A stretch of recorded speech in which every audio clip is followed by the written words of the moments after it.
Imagine a world with no cold calling. A world where companies don't sell your data to other companies who want to pester you. At G4 Claims, we don't cold call and we don't buy a single lead from data companies. Oh, and if you're due any compensation from your car accident, you pay nothing to us at all. For full accident management support, including motor replacement, repairs and personal injury compensation claims, just search G4 Claims today. For help the way you want it.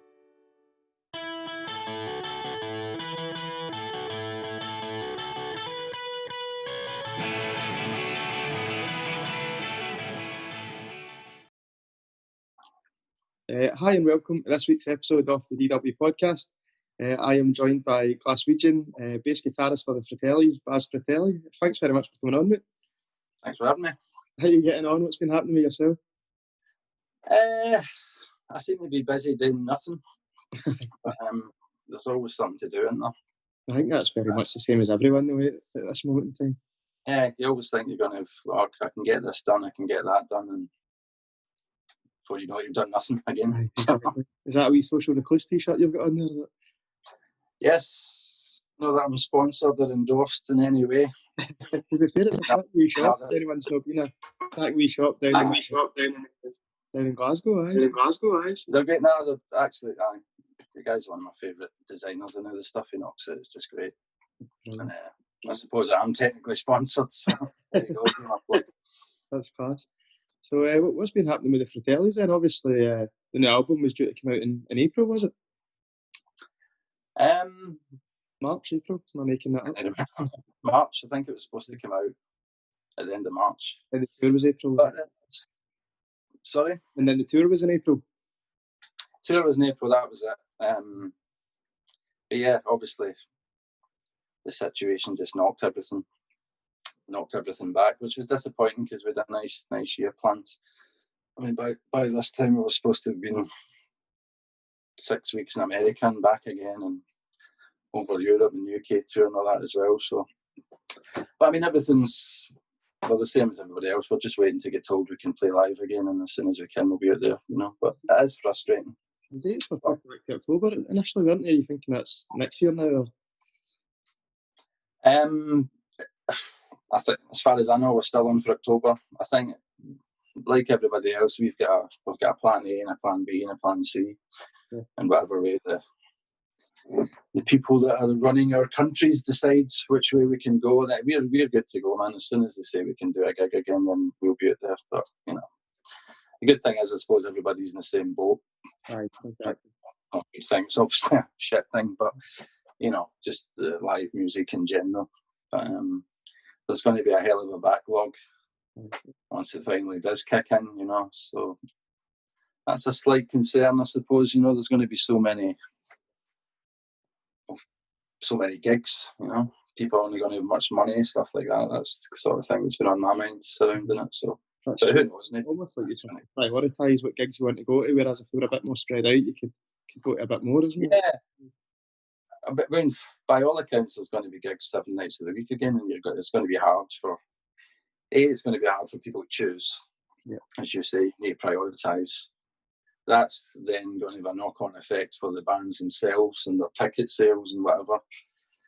Another thing is a lot of people are going to be skint. A lot of people have, lost their jobs and whatever, and I think it's quite a scary time for the music industry in general. Without getting never really get a break, it's like it seems I've seen a lot of the stuff online. The let the music play stuff. It's almost like the music industry and the arts have been totally forgot about during this period with the government as well. Absolutely. I mean, but that's no surprise really. But I mean, the good thing is, which was quite encouraging, was all the stuff that was put in place for road crew and stuff like that. And that was important to us, that we could still ensure that our guys that work with us can get paid as well, So, because for the outside looking in, people see the Fratellis as yourself, John and Mince, but realistically, there's a whole crew there. You've got your light guy, your sound guy, your tour manager, your merch person. Well, that's the thing. I mean, we've got we're a family of 9, and they're a little family, of some of the guys I've been working with since the start. And that's just how it ends up being, because you end up spending more time with these guys than you do your own family. So, if we don't work, they don't work. And the way it works, you're not in the luxury of sick pay and get furloughed and all that. So it was nice when the government announced whatever it is, that, there's various initiatives and promoters and stuff organised and stuff. So it was just nice to see that these guys were covered a wee bit. But I hope that continues. I hope it's something they constantly look at and refresh as the things move, As you say, it's good, and it's also good. I've seen bands are kind of doing some online stuff to support their roadies or support their tour managers. Yeah. Doing some merch runs and stuff like that as well. It's been class. There's been loads of good stuff. I mean, at the start there was loads of there was loads of people doing stuff like that, and we looked into it ourselves. I think we went the route of we done the single with PP Arnold. Yeah. So there was links to be able to donate to chosen charities and whatever through that, and we were lucky enough to sort of look after our guys on our own, and then they get the sort of government help as well. So but no, I did see it. I think the first person I seen doing it was Frank Turner. Yep. And he done a gig in his living room, which he tends to do all the time anyway, but in a good way. But he was the first person I saw that this is specifically for my road crew, and I think he had a target of $7,000, and he raised about 14 grand or something for him, which is great that people can do that sort of thing. Right. It's been good. There's been some real positive things. As much as it's been a shit situation, there's been some cracking things. I mean, I've seen obviously your listening party with Tim Burgess as well, and the wee set for Glasgow St. Pauli as well. There's been some good stuff coming out of a shit situation. Yeah, I mean, I thought it was really encouraging at the start where people were sort of rallying together. I thought it was, people are right, this is what we need to do. Everybody was in the same boat. Everybody was locked in the house, so people were going out of their way to do. I mean, the listening parties have been incredible, stuff like that. But it's just a shame that, I don't know about you. I mean, I lived in England and I was something in Glasgow recently, but it just looks as if it's went back to normal, Yeah. And you kind of forget what's going on, but there's still a lot of people sitting furloughed and all the rest of it. So it looked as if the sort of, I don't want to say community spirit, let's call it country spirit, whatever you want to call it, sort of dipped. Yeah. Which was a shame, because it looked as if everybody was like, let's go on with this, let's do it. Mm-hmm. Until the stuff on the night, and that is as much as it's a small tokenistic gesture, it's bringing people together that might not see him throughout the rest of the week now as well, isn't it? Folk are standing on their doorsteps clapping or whatever it's. I missed the start of that. Sorry, Derek. I'm saying, even though it's a small tokenistic gesture, almost like even at the start when you had people standing on their doorsteps clapping for the NHS, it's bringing communities together, isn't it? I suppose in a way. Yeah.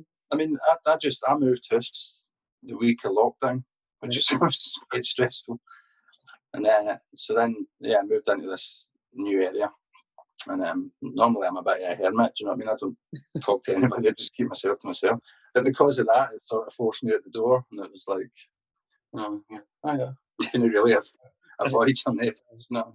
So in that way, it was good, and it did bring people together. And as you say, it was probably the only time some people saw people during the week, put some elderly neighbours up the road, and I know they appreciated it. And that's what I mean by initially when it all started.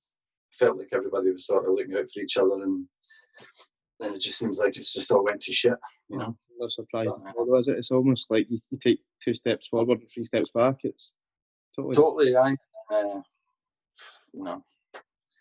The idea of running the country didn't fucking help it much either, But as far as I'm concerned, as soon as old Cummings done his business, that was it. It was so many people that had been sticking to it rigidly and strictly, that was it. Man. If he can do it, then that's me. I'm doing it now.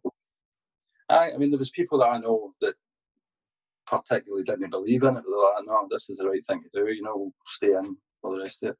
Yeah. As soon as that idea took his blind drive or whatever it is that he did, people almost overnight. I mean, my local park across the road was like fucking Nebworth the next day, man, the next weekend. Taking the bass out and doing a show. I almost did. Honestly, there's about 500 people out there. Yeah, taps off, cans. That was the very next weekend, and it was quite sad to see. That's it. Once once you see the company doing it, you're falling in line. And, that's it. So only get themselves to blame. On a more note, let's take it back to the early days of the Fratellis. I mean, tell me if I'm wrong, and correct me where I'm wrong, Baz, but you kind of broke onto the scene in 2005 with your EP. Was it first radio play was Jim Gellatly, I'd imagine? Yeah. That was brilliant. Jim was the first person to sort of pick us up and play us on the radio, so he played Creeping Up The Backstairs, and that was, I was talking about this to somebody the other day, that was just an incredible buzz, you know what I mean? To anybody that's in a band, you know, you hear your music on the radio for the first time, it's life-changing, and it is life-changing, because it eventually did, but what an incredible buzz. How did you meet John and Mince then? Because were you pals before? Did you get together because you were good musicians? What's the backstory to that? No, man, we were the sort of best example of putting an ad up in a music shop. Really? Yeah. I mean, there's been loads of different versions over the years. At some point, we were doing so much press, we just used to lie to see if they would check it and print it, and invariably they didn't, you know. So that's why there's all these fucking mad stories to begin with. But no, the truth is, excuse me, John put an ad up, linked to start the band. I had an ad up, and Mince had an ad up, and we all sort of phoned each other. No way. And as luck would have it, was it in a music store or in a magazine? I was trying to remember. Yeah, it would have been. I mean, I'd been, you know, yourself playing in bands. That's what you do. You stick ads up. So I think at the time it might have been McCormick's. I'm trying to remember if that was still there up in Bath Street, but it would have been like Sound Control, places like that. But as luck would have it, we were the only people that phoned each other. And there's some funny stories behind it. I mean, I remember, I think I took John's ad down so nobody else could phone. No way. So maybe that's when so I'd phoned John. Mince had he didn't want the band he was in at the time to know he was looking for a new band. Cheating on them. Aye, so no one be telling you this. Mince's name's Gordon, right? Which I still find strange to refer him to as Gordon. But he put Graham on his advert, right? So the band wouldn't find out, right? So I think John phoned him up, and he was like, Mince's dad answered the phone or something, and he's like, "Hello, it's Graham there." He's like, "There's no Graham here." Phoned in, you know. So and then he phoned back, and he said, "Oh, I'm phoning about the band thing or whatever." And it was just one of them palavers, but that's the sort of guy Mince was for the get-go. You know, created himself a fucking alias, and it just got weirder and weirder as time went on. But so that's how we started. Man, we put adverts up in music shops, and luckily we all sort of came together. What's it like that first time you come together? Is there a wee bit of nervousness? Is it like, I don't know what these guys are going to be like? Are they going to be sound? Are they going to be? There's always that. I mean, I've been playing bands in Glasgow since I was 14, so I was kind of used to it. You're always hoping somebody's going to be cool and no an arsehole. Most importantly, you're going to hope what you're doing is any good. Do you know what I mean? But I kind of knew. I mean, I think me and John would be trading demos. I think we'd been trading demos or whatever before we actually met up. Right. So this first stuff he sent me was incredible. It was really mind blowing. Do you know what I mean? And so by the time we get into the studio for the first jam or whatever, it wasn't a case of you get any songs. We knew there was an album. There was Costello Music Mark 1 there already, as far as I was concerned. You know what I mean? So it was special. And Mince was a guitarist originally. Was he? He's just one of those. He's Mince is a horribly talented bastard that can pick anything up and play it. So again, because he'd been in that previous band, he's been playing drums all his life, and he's a phenomenal drummer. Do you know what I mean? But I think he wanted to do something different, and he's a demon guitarist as well. So he started, he was lead guitar, and with another guy, Chris, playing drums at the time. So we started as a 4-piece, and we done 2 gigs as a 4-piece as well. Where was your first one? Where did you play? Yeah, I need to get this right, because we said the first gig was O'Henry's, which is now called across for the Horseshoe Bar. It's a wee Italian bar. You go downstairs to it. Oh, right, yep. Down that wee lane. No, Aye. up the top. Aye. I know exactly what you mean. It's next door to a carry-out shop almost. Probably. There's an amusements in the corner. Right. There's a strip club entrance, possibly, there as well. There's a Horseshoe Bar, and then there was a wee bar called O'Henry's, right, which had a downstairs basement bit, and that was where it's on Wikipedia and stuff, where the first gig was. But I think the first gig as a 4-piece was actually a place called Rockers in the Toon. Oh, aye, yeah, down the lane next to the Arches. It's done the Arches, but I don't even know if it's still there or whatever. It was one of these fucking 15 bands on a Tuesday night. I love it. But that was the first show. And then the next night was McCool's in High Street, where I was working at the time as well. But we sort of looked at them as the warm-up gigs, if you want. Everything was always planned in a bigger way. So I was like, these are the small warm-up gigs. And then the first gig was O'Henry's. And we made a point of putting on our own shows straight away. Because I'd been playing in bands for years, and I was sick to death of the pay-to-play thing. Yeah, it's just getting ripped off all the time, man. Aye, so, I mean, you know, it's like, so you play in a band, and you need to sell 50 tickets to your mates on a Tuesday before you can pay to cover the cost of the PA. And it was bullshit. The same PA's been in the same venue for 20 years, you know. So I'd kind of said for the get-go, we're not going to do any of that. We'll just put on our own shows straight away.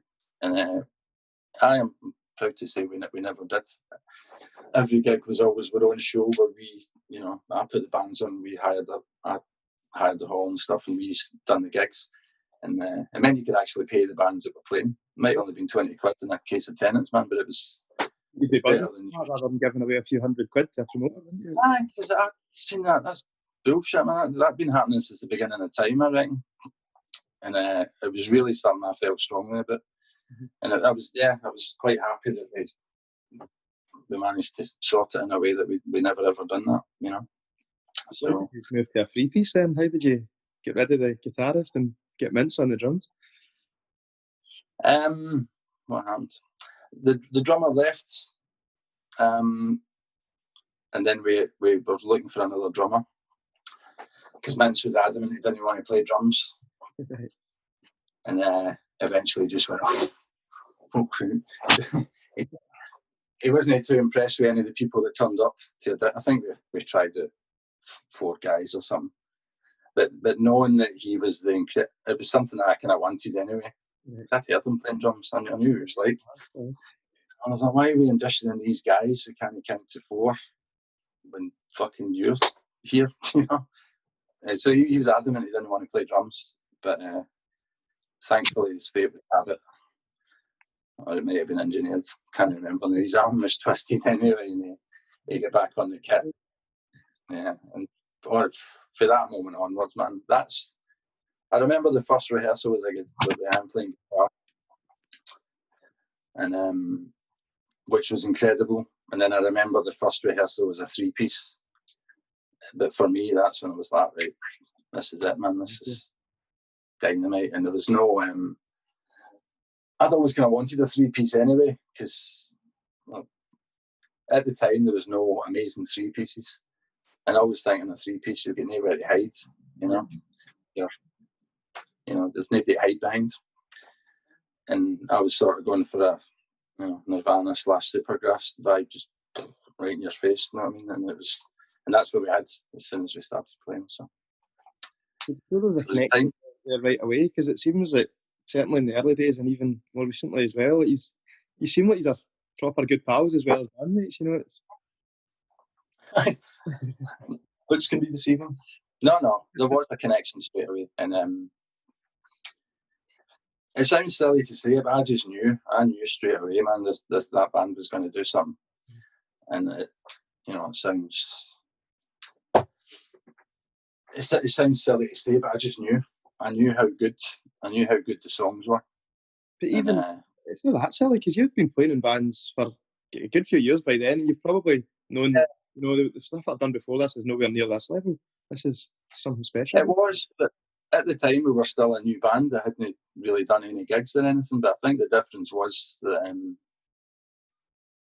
they had to learn their instrument. Yeah. We were all, I'm not blowing my own trumpet, but we were all good at what we did, Yeah. So straight away we were all good players, I reckon. And I just knew. I honestly just knew. I was like, this is the one that's going to do something, which was good, because I kind of decided this was my last crack at it.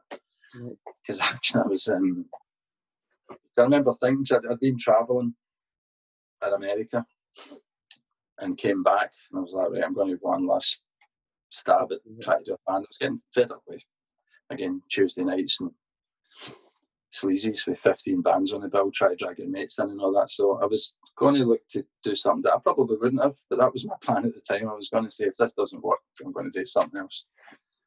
And thankfully it panned out. The first single, was it Henrietta? Went straight to top 20? Aye, that was a shock. Yeah, because we released the EP first, so yeah. I always think Creeping Up The Backstairs was my first single, which was off the EP, but the first single off the album was Henrietta. And it was weird, because I'd never considered the charts. It really wasn't in my orbit. See, when we were putting that together, I wasn't thinking about getting in the charts and all that. And we released the single. We were doing hundreds of gigs at the time anyway. It was great times, man, the early gigs. And the manager phoned or whatever one day, and he's like, it's number, I can't remember, I think he went in at 11 and it ended up at 19 or something. He said, oh, you're in the charts. And I was like, fucking hell, it's something I hadn't even considered. Then a week later, they're like, you're going on Top of the Pops. I literally never considered any of that stuff either, so. I almost feel, Barry, I don't know if this is unfair to say, but I almost feel like you just came in at the very end of this, when getting in the charts was so much more of a big deal, and Top of the Pops was still on the telly, and, music was almost, it was harder to break through then, I think, or harder to get a hit single or a top 10 album, It was probably when about the last time of the... Yeah, it was before everything went kind of tits up, I suppose. I think we were the last...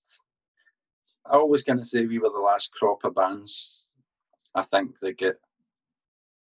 When it came to major labels and all that, they get some money thrown at us, and we were able to, like, let's do this right, But as I said, I hadn't considered chart positions and blah, blah, blah, and this and that and all the rest of it. And as far as I was concerned, I just wanted to sell records and tour and be able to tour the world. That's all I wanted, So, yeah, at the time when it was Top of the Pops and like Jools Holland and all the rest of it, and all right, I'd maybe had a wee desire to be on Jools Holland. And I was hoping that one would pan out, and it did, But stuff like chart positions and all that, and that just blew my mind, And I think we were definitely the last Scottish act on Top of the Pops. Right. Okay. That's a good claim to fame. Yeah, I might need to check that out. But I remember knowing that at the time. Might have to fact check myself there. But, is it surreal going into these places, like, because it was so quick as well. It was almost in the space of a year, almost. A year. Mental, man. Yeah. Bonkers. Especially going into the BBC at the time. It was the old one in London. The sort of curved building that's, I think it's flats or something now. But yeah, it was just crazy. Especially the Jools Holland sets and all that as well. And you grew up watching it, all of a sudden you're standing there and you realise how fake everything is. Where's the sound coming from? What's he doing? How can I know? More bass. No, it's just the whole thing was just bonkers. But you didn't really get I didn't anyway, you didn't really get a chance to go, all right, this is what's happening. Right, let's do the next bit. You didn't get a chance to process anything. It was just, and it was like that for about 5 years. I think it was only, in the time after that you look back and think, fucking hell, we've achieved loads here, because it's moving so quickly when you're in the midst of it. No, definitely, man. I never. I don't think we had time to anyway, but as much as you think, you're trying to appreciate it at the time. And I was really conscious of trying to keep grounded on it and appreciate everything for what it was. But I don't think we really did, as you said, till the band split up for a while and stuff, and then you could sit down and go, oh, that was mental. What was the highlights in those days then? What jumps out for you? Obviously, Jools Holland is amazing, especially being a big music fan as well as a musician. It's the one that everyone wants to know. We're doing that, yeah. I think I'd watched it the week before. I won't say the bands, but I'd watched it the week before, and the lineup was incredible. And I knew we were going on the next week. I think David Gilmour was on it the week before. Maybe Elvis. No, I just made that up. It wasn't Elvis Costello. Whoever it was anyway. I'm pretty sure David Gilmour was there. It was like legends, And the first time, we'd done it twice. The first time we went on, I'd seen the lineup. I was like, fucking hell. Who's that? I wanted some legends. Turns out we were the legends that week. But we'd done it again when the second album came out, and we were on with Robert Plant and Spiritualized. It's amazing. And that was one of the highlights, man, because I was a big Spiritualized fan, and I ended up getting really pally with Doggin and Kev, the guitarist and drummer. We're still really good pals to this day. But the highlight of that second time on Jools Holland was fucking Robert Plant done watching us, And when he was stunning doing his Robert Plant thing. And that's what I seen at the end. We finished playing, and I'd met him just trying not to make an ass of it, And I looked up, and Robert Plant was just standing on that. That's something I'll never forget that, man. That was incredible. And Jools Holland introduced me to him as well. That was quite nice. So I was one of the picture. And Robert Plant said, but it seems like that was a good experience for you. That was a good one. I'm a strong believer in that, but sometimes you just have to. I mean, when the hell else are you going to get a chance to meet certain people, But that one was good. He was doing the album with Alison Krauss, Rising Stand or Rising Sand. So it was all T-Bone Burnett was his MD. The band was all these incredible session players and everything. And his bass player was this hotshot upright bass player from America. And he came over to me. It's another thing. This guy who's amazing came out to me, and he's like, "Wow, I love your sound and all that." And he says, "I've never played electric bass before, but watching you doing that makes me want to play it." No way. And I was just stuff like that. It's just mind blowing. I mean, these guys. He was a super nice guy. He didn't have to come over and say that. So getting these wee things along the way was all the sort of, accolade, if you want that. Didn't need, but that was nice, stuff like that. I almost feel like boys from Scotland coming through sometimes have this, inferiority complex built into them. Is there ever a time where you think, I shouldn't be here, even though that you've earned the right to? There must be times where probably every gig. But no, there's certain moments. There's other ones, playing with Pete Townsend. The Who are my favourite band. They've been my favourite band since I was 12 years old or whatever. And playing with Pete Townsend, playing with Roger Daltrey separately as well. So stuff like that, you certainly think, this is a mistake. Somebody's going to come and take me out of there. Pull the plug in a minute, you know what I mean? And or wake me up. But yeah, stuff like that happened to you is just absolutely mind blowing. And it was a roller coaster at the time. And when you look back at stuff like that happening, that's incredible. That's not the norm. But the funny thing is, at the time, you're like, of course Pete Townsend's going to come on and play Going Nuts for a Happy Face in Texas, And we're going to play The Seeker. Of course Daltrey wants us to play the Secret Realm of the Royal Albert Hall. That's just what you do. It's hilarious, No, isn't it? Yeah, it's fucking better. That's not the norm. And it's scary when you get to a point where you think, oh, this is just must be what happens. You know, that's, I mean, it happened quickly, but he's deserved it, Barry. You know, it wasn't he? After hard work, and I mean, he's worked constantly as well. It's not as if he's were sitting about doing nothing. It was hard work. No, I mean, yeah. Thanks for saying. I mean, it is annoying sometimes when you read things or whatever, and people are like, oh, it's overnight fucking success. No, that wasn't overnight. It was, you know, it's just rightly pointed out kindly that it's hard work. Do you know what I mean? But even when you're starting off, it's hard. But I like to think we'd sort of done the groundwork, as I said earlier, in other bands. Yep. So by the time the Fratellis was ready to roll, we kind of didn't start there. We started there a wee bit, you know. Yep. In my head, that's the way I see it anyway.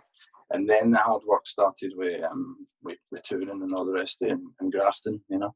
I suppose once you get that first album and it was number 2 in the charts, maybe number 2, number 3. Yeah. You know, it's how do you follow this up? And was there ever a worry about that, or was because as you say, you know, the songs at first, the first time you heard them for John, you knew they were masterpieces. Yeah, funnily enough, that wasn't the songs that ended up in the album. Really?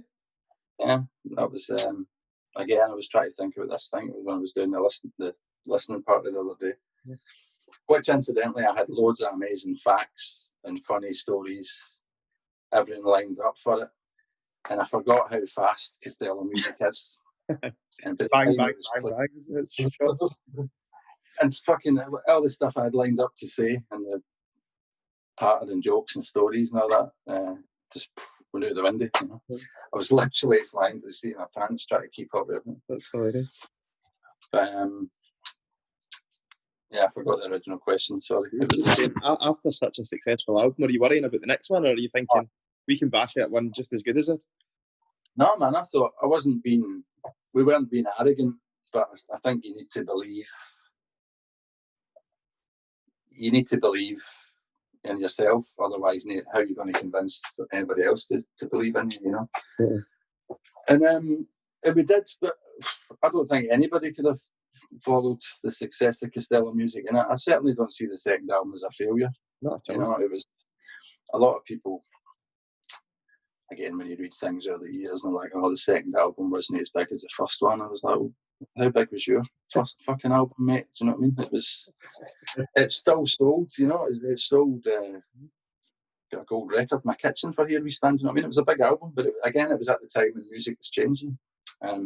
More streaming stuff was just coming into play, and you know, we went around the world another 3 times because of it and stuff like that. So, yeah. The songs were slightly different, but by that time, I think we were evolving as a band as well, which is what a band should do. I think. I personally think it's quite boring when a band just do the same thing all the time, even if it's a band you love. And there is a few bands out there that I've loved for years and still love, but every album sounds the same. Mm-hmm.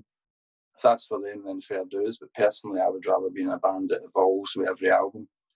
You're challenging you take a crack as well, aren't you? It's like, you take a crack at not doing something wildly different. I always think our albums sound different, but at the end of the day, you know it's us. There's an unmistakable formula there, you know, and you know it's us. But they're very varied and very different, which is what I think a band should do.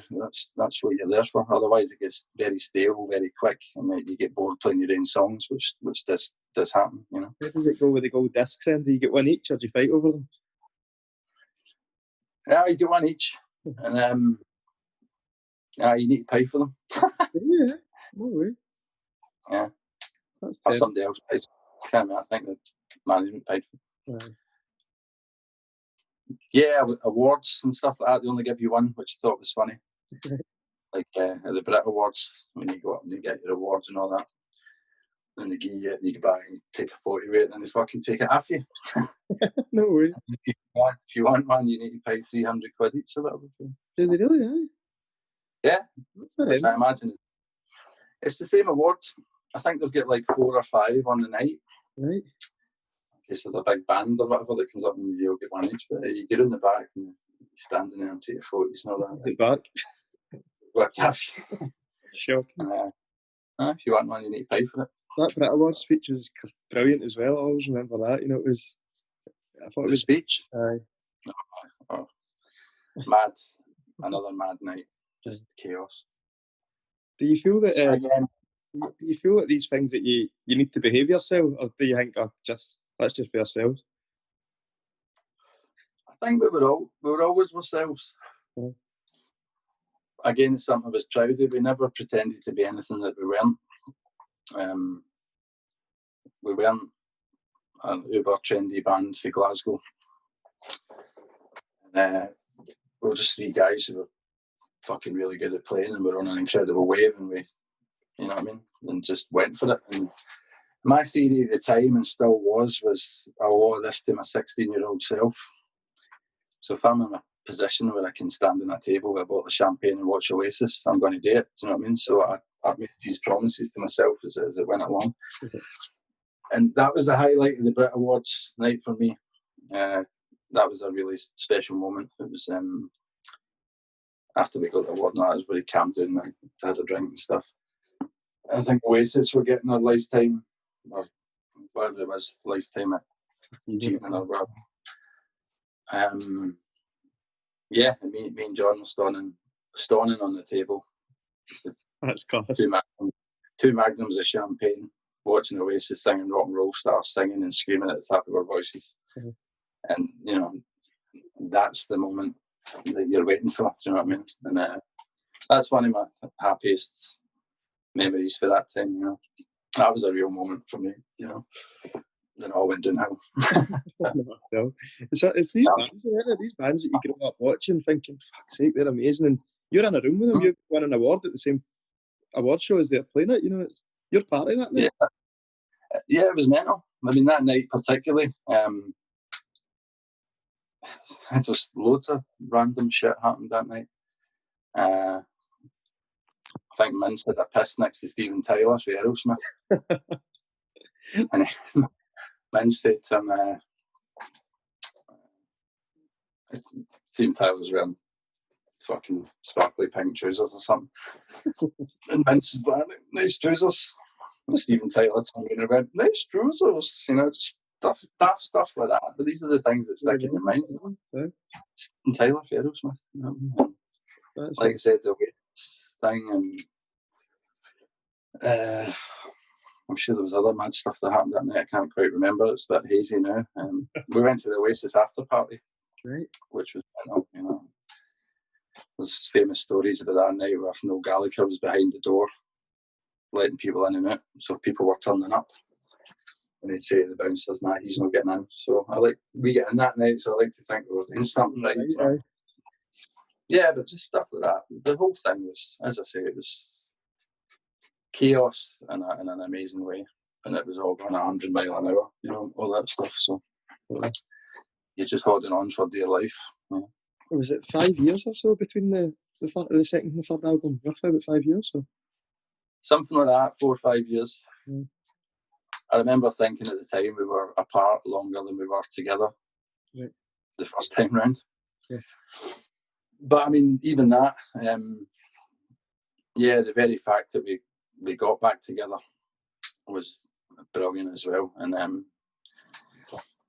we got another crack at it, man, another bite of the apple. And we've been doing it ever since, you know. And of course it wasn't as crazy and as mad at the time, but, you know, I still earn my living playing in a band and touring the world, you know. So, all right, you're not on Jools Holland anymore and fucking drinking champagne, watching Oasis, falling off tables and stuff. But we're touring the world. We're a working band, and we're still doing it. And that's something I'm very thankful for as well, because, you know, a hell of a lot of bands, they come out at the same time as us. Sorry, you know, if they're still together, they can't get out of the country. You know, we still go and play in Japan and China and America, and we're very lucky, you know. As we said earlier, we put the graft in early on and went to all these places, and luckily by the time we get our shit together and get back together, they were all still there, you know. So What's it like being on the road in America? Three Scottish guys and your six pals that are, you know, in the van with you. Is it unreal? Absolutely incredible. And you've got a following there. I know that you had the North American tour that you've had to reschedule as well, you know, this year. Yeah. Well, we've been lucky. I mean, we've been touring constantly in America. We never cracked it by any means, but it depends on your definition of breaking America or whatever. But we can go and play to 2,000 people. That's phenomenal. In America, and roll across the States in a tour bus in a big rolling pub with your mates for 6 weeks. That to me is breaking America. You know? Oh, I agree. Eh? Whereas other people will be like, you know, much bigger bands cracked America and all the rest of it. But you know, as I said, we can go and do that, and we still can. And it's amazing. I'm quite romantic about, you know, stuff like that. You're driving across the desert, watching the sun coming up, listening to tunes, and that's the moments that I live for when we tour, you know. And it's brilliant. You know, I can't imagine it's always easy though. I'd imagine there'll be some fallouts. You're totally in each other's hair all the time, aren't you? It always is, man. You know, but we've become very good over the years at giving each other the space that we need, which was something that was born out of probably splitting up, I guess, because we spent 5 years together, you know. I always say you know, we worked together, we lived together, we fucking ate together, we travelled together, we didn't get peace with each other, you know. So by the time we get back together, we kind of knew, you know, how we give each other space and that. And you need to learn a formula to that to be able to survive on tour. Yeah. Because there is times where you just want your own space, and it's hard in a tour bus. The only place you go is your bunk, do you know what I mean? Okay.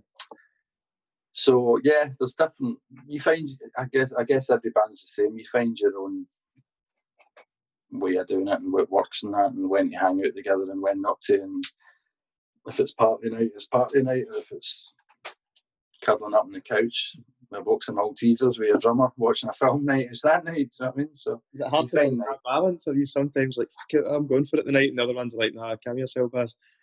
Sometimes, yeah. I mean, it's not just me; it's everybody else. You know, it's like some nights somebody's on it, and you're like, all right, I'll just have one and go to bed. And before you know it, you're buying cowboy hats and gas stations at 4 a.m. But again, these are all the wee moments that I live for. They're brilliant, man. That's what it's all about. Man. Have you ever had any dodgy experiences on the road, like vans breaking down in the middle of the desert or anything like that? Or? Oh, we've had a couple of belters, particularly in America. With a blowout, but it's happened a couple of times for the American tour buses are huge. The tyres fucking as tall as me. Do you know what I mean? One of them blows, and the bus goes flat. Do you know what I mean? So that happened during the night. It was a night that we were all steaming as well, and we pulled up on the side of the highway, and the driver's like, "You need gaff," you know. So we're sitting up in another great moment. Do you know what I mean? There was on a kind of highways there, as we held it up.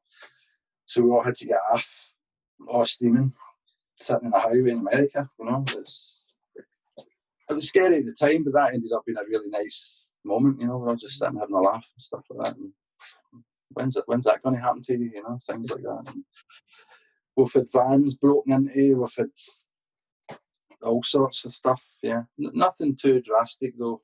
Sure. First night in a tour bus in Liverpool, a tour bus get tanned. That was quite scary. You're joking.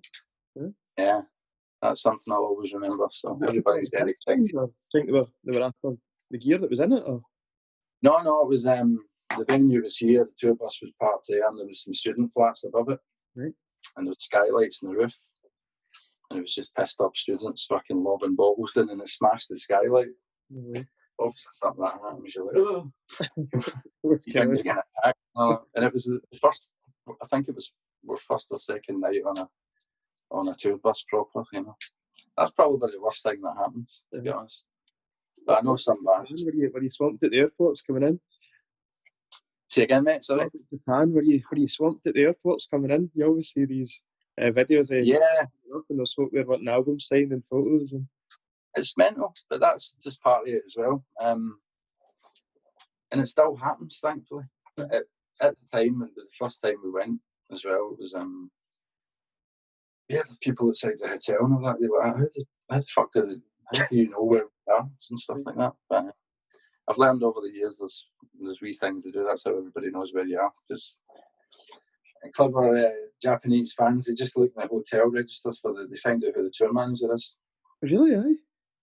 And they go, right, he's staying there, the band's staying there. So that's why you see. Detail, isn't it? Not bad. Yeah, you've got to be admired. Aye, exactly. What's your favourite place to play then? I always hear people say the Barras or Glasgow, but yours have been everywhere. Is it really that romantic, or is there for you? Would you rather? Yeah. I've got a few favourites that you just can't knock the Barras. You know, I mean that's where I grew up going to see bands. I used to live beside the Barras. You know what I mean? I lived in a flat. The stage door's there, and I lived in a flat there. Right. It's one of those romantic things. Like I'm going to play the Barras one day, and thankfully we have a few times. You know, and there's no atmosphere like it anywhere else. It's just something about the building. I'm assuming you know yourself. You've been to the Barras or whatever. People just fucking lose the plot on the way up the stairs. As soon as that door opens and the heat hits you, you're like, wow, you know what I mean? It's just, it's amazing, you know, and it's still amazing getting back to watch bands there. Yep. It's cool knowing that you've played there if you get back and watch a gig as well. I still find quite weird. And but the atmosphere in that building is fucking incredible, man. And it's right when you see bands, excuse me, when you read about bands, you know, which your favourite venue, and they'll say the Barras, it's for a reason, you know. There's magic in that room, man. And there's other great places over the world. The Fillmore, San Francisco's brilliant, legendary venue as well. We've been lucky enough to do that a couple of times. Webster Hall in New York. There's loads of cool venues in New York, but Webster Hall is one of my favourites. And I thought it shut down actually, but I was pleased to find that it managed to get rescued. We're supposed to be doing it on that tour. Yeah. That's a really special room. That's kind of on a par with the Barras as well. That's got a real vibe to it. It's amazing to think, though, you know, the venues that you're playing in New York are the same size as venues that you're playing in Glasgow. You've got a real loyal fan base across the world. Yeah, it's mental, man. But I mean, like I said, we put the work in at the time. Yep. And of course, we lost people when we split up and all the rest of it. But we can consistently play to that sort of amount of people. I mean, as you get across America, you get to smaller places and stuff, and there'll be places where you'll play because it's on the way. Right. But it's good you can play, you know, 2,000, 1,500, 2,000, and the next day you're in Phoenix playing to 300 people. That's class. But I quite like that because just, you know, get up and down and keep you on your toes, you know. But we've always been lucky in the major cities in the States and Canada as well, you know, we can play to that amount of people. And there's great venues in LA as well, the Wiltons Theatre, and it's like 3,500. You know, that's the wee moments you pinch yourself when you get off the tour bus and you get in for the sound check. You're like, oof. You see these places, you know, and then you look up the history of who's played there and whatever. And it's moments like that that's unreal, you know. You know, the song itself, you know, Chelsea Dagger is obviously synonymous the world over. Everyone knows it, but there must be a wee bit of pride as well in terms of, you're obviously a big football fan, but like myself, and I feel like when you go to Hampden now, it's a staple at the Scotland games. It's fucking should be. Yeah, we'll get a weird relationship with that song, but my take on it is anybody that doesn't, if you're in a band and you moan about having a successful song, then you shouldn't be in a fucking band. That's the reason. That's the aim, isn't it? Yeah, that's what you do. You want to get your music to as many people as possible. And I know it's become a total Marmite song over the years. You know, people either love it or fucking hate it. But it's pays my bills, man. Hate it? I can't think anyone that would hate it. No, some people do, man. I mean, yeah. I mean, people pan it and stuff. And I think it get played to death, you know, and it's definitely took on a life of its own. But still, to have a song like, was it 15 years later or whatever, that can cause that much carnage in clubs, or at gigs, at football, at fucking rugby, the darts, the places that play on, right? You know, I ended up going to the fucking Grand Slam darts one night because of it, you know. Right. And just weird things. But no, and then especially in America, Chicago Blackhawks adopted it as a goal song as well. Yeah, I mean, that's been going for ages, the ice hockey team. And that happened when we'd split up, actually. So, it kept our money coming in the bank, which was nice. But by the time we got back together, we had another higher profile in America still because of that. Yep. And that's a big reason why I'm saying some people don't like the song and that, because, you know, ice hockey in the States is like a religion. Yep. And the Blackhawks kept winning everything for years and pumping everybody else. So I used to worry that you're going to alienate them. We totally did, man. And we went to one place. I can't remember where it was, but we went somewhere and there was some rivalry between the Blackhawks and their team. And the guy that owned the venue asked us not to play it that night. No way. And we were like, oh, fuck off. Of course we're going to play it, you know. But he was serious, man. He's like, I think you alienate half or if not most of the crowd if you play that song. Would you consider not playing it this evening? That's madness, eh? That was a serious request we had once, so that's how I know that it does alienate. Did you play it? Of course we played it. We played it first. Came out and played it in the first song. But, and the crowd were all right? There wasn't bottles flying? It was fine, man. If the bottles flung at us, were much worse than that. Believe me. No, I think the reaction that night was there was some people in the crowd that were raging, you know. But there's loads of fans there that don't give a shit about hockey, so they were going mental as they do anyway. So, exactly. But I always remember that. That was a funny moment. The venue manager asking us not to play the fucking biggest song. I didn't bother. We'll do something else tonight. Would you say that's your ice hockey team then? The Blackhawks? You're a Blackhawks fan then? All right.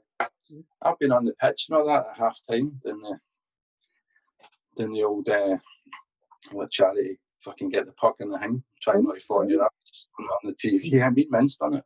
Again, mad moments, you know. You get invited. It's like doing the half-time draw at the football, it's that sort of thing, you know.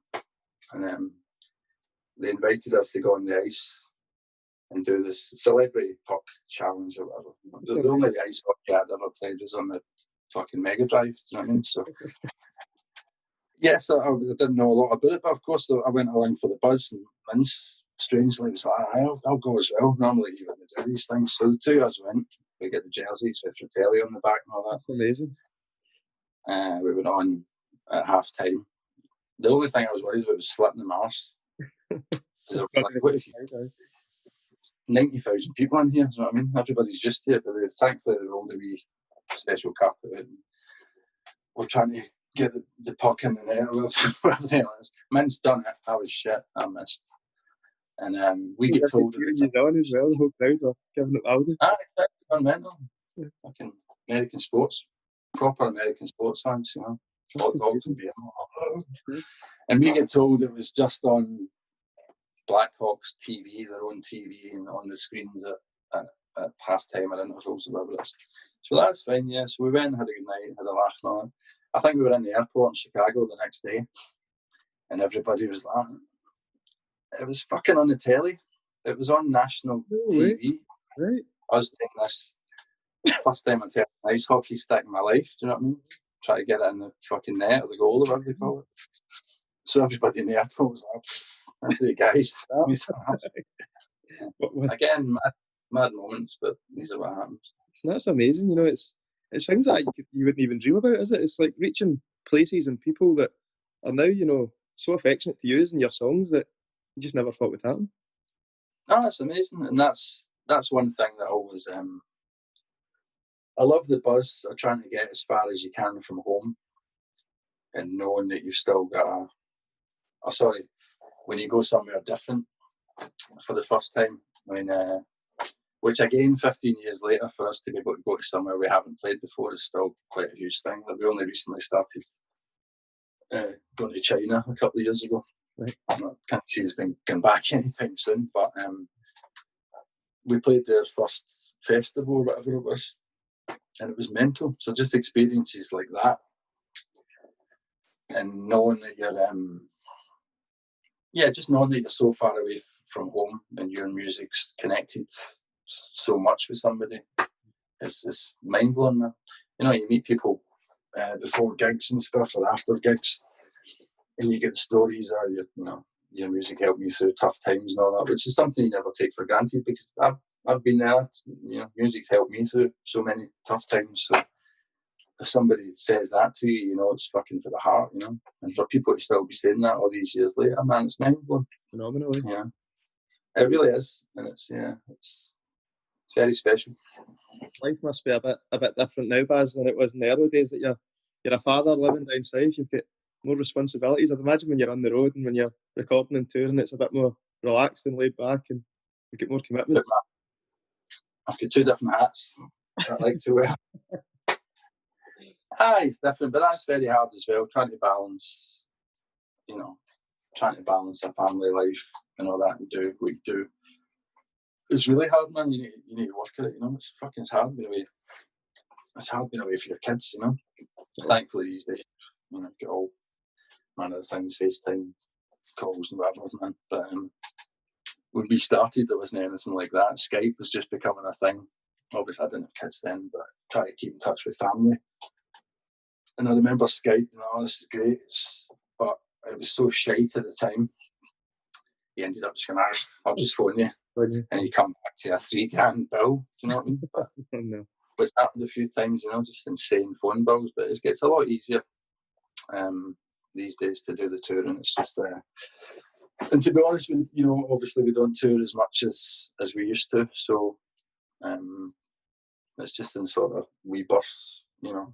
It's not 3 months straight on the road anymore. The longest we're ever away for is 5-6 weeks, you know, which is still hard. Yeah. Pardon? Slightly more manageable, but still hard. Aye, totally, man. It's doable, you know. Still hard, but it's doable. And then the rest of it, when we do festivals, when indeed festivals are on, I like to call it stag do touring, because you go away on a Thursday, play 3 festivals, and you're back Monday, you know. And to spend your summers doing that, that's amazing. It's great, man. Because again, it does feel, you know, I say it in jest, obviously, but it's I call it stag do tour, and that's what nobody else refers it to that. But it's you get away with your mates for the weekend, and styling in a rolling pub, you know, calling into these festivals, and you're back on the Monday, then a couple of days to recover, and back in. You fuck off on the Thursday or the Friday again, you know. So, would you ever take the family with you? Would you ever take the kids to festivals? Or? All the time, man. They love it. Yeah. You know, obviously, logistics aside, but we do a lot down here in England, or you know, if it's within a couple of hours, and they've grown up going to festivals and stuff like that, so they love it as well. They're very spoiled. Though, if we go to a festival that we're not playing it, and they maybe not get their pass, they're like, I want to go backstage. Yeah, so it's nice to ground them and say, no, you don't always get fucking you're into a bus to play in. But yeah, they love it, man. And yeah, it's something that we, you know, we're all missing. I'm missing playing with them and going there, missing getting to go as well. It's that's something else I hope is going to get rectified soon. What's the future hold for you and the band then? Obviously, most things are pushed back till next year, but it looks like it's going to be a busy year and exciting as well. Oh, hopefully the album will come out in October. Yeah, I mean, that's the plan just now, but as I said, we've got like plan A, B, C, D. It just depends when rules change or whatever, depending on when we can do things. But no, it's going to be great, man. The new album's done. It's been done for a while. You happy with it? How's it sounding? Pretty fucking good. Yeah. Of course, I'm going to say that though. Yeah, I'm really pleased with it, man. You know, we're trying to build on I think with the last album we put out, we sort of went up a wee notch again, and you just need to try and keep building on the momentum, which is hard when you've got gaps between your things anyway. Then you get fucking worldwide pandemics thrown into the mix as well, so possibly put a couple of spanners in the works, but with a lot of cool things planned, man, for this album. You know, we made some changes behind the scenes with management and stuff. A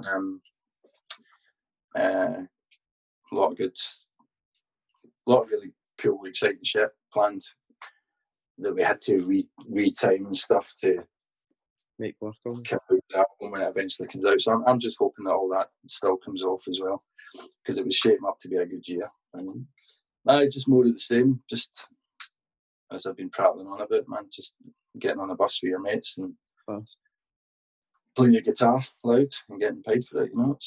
Where did the album name come from, Half Drunk Under a Full Moon? Is it from a certain moment in time or a memory that you've got together? Or? It's just from one of the lyrics, one of the new lyrics on the album. There's a song called Half Drunk Under a Full Moon on the album, which obviously comes from that one. But I wouldn't put that past John if it came from a different song, because he tends to do that and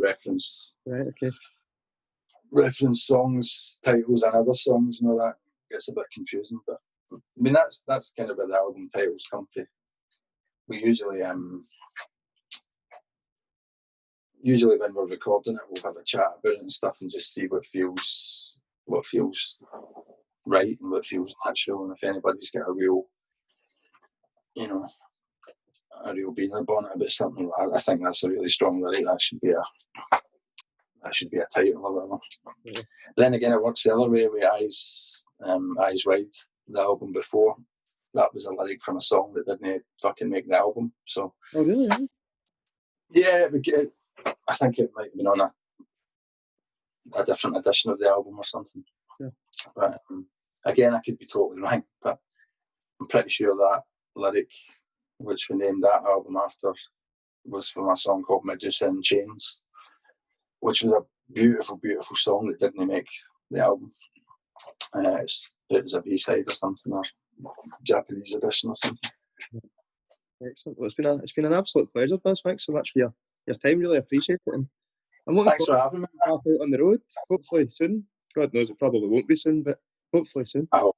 I'm crossing my fingers. I mean, I obviously want it for us as well, but I want it for everybody. You know, there's so many bands sitting about. What I was thinking about the other day was, can you imagine the volume of music that's currently fucking sitting holding back on the hill? Can you imagine the amount of tunes that people are sitting on just now? I think that's one of the good things to look forward to with this. Yeah. There's going to be such a backlog of. There's also been a lot of shite on the internet, I've noticed as well, because everybody's in the house. But I think there's going to be some amazing work coming for people, and it's exciting. So once gigs start to happen and stuff again, it's going to be good, man. We can get back to normal and go on with it. Absolutely. Brilliant. Well, thanks very much, Barry. Really appreciate it. Thank you, man. It's been a pleasure. Thanks for having me.